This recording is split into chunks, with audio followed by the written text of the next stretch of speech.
Here in our failed attempts tab, we see any transactions that failed to export from PowerPick to the ERP system.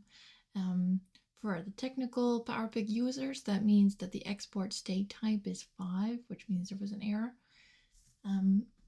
You can use this tab you can search for a particular transaction, you can filter by a date range, or you can just go ahead and select all of these to resend them.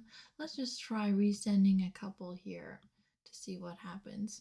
You'll see the status updates while it's thinking about it, and it'll update to green success when they've gone through. You can refresh now this list. You can see here we had 39 items. Let's refresh that now. It's cleared out those successes and now we only have 37 items left. You can also use a workflow to resend these failed attempts automatically. Let's show you how we do this. So I'm going to go over to my workflows tab. I've already started a workflow, so let me walk you through what I've done here. I've set this to run every weekday at 10 o'clock in the morning. That's what I've done here. I've said every 1 week. These are the days of the week at 10 o'clock. Then I wanted to check this report called Data Push Failed Attempts. Let me go over to take a look at that report for you. Here we go. This is a really simple report.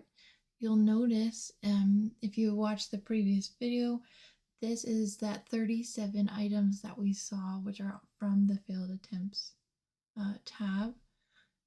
What I've added is simply the ID of these history transactions and export state type, and I've filtered for an export state type of 5, which is a failure to export, and that's giving me these results.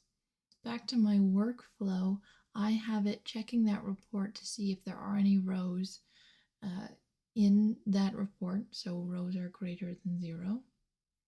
If that is true, I've added, and I'll show you how you do that here, I've added the Data Push app, I've selected my integration, and I've selected the report to retrieve the history IDs from, and I've added that here.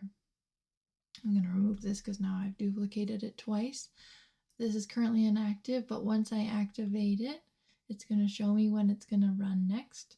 I could test the workflow, but that would make it run right now, but that's going to run tomorrow at 10 a.m. for me.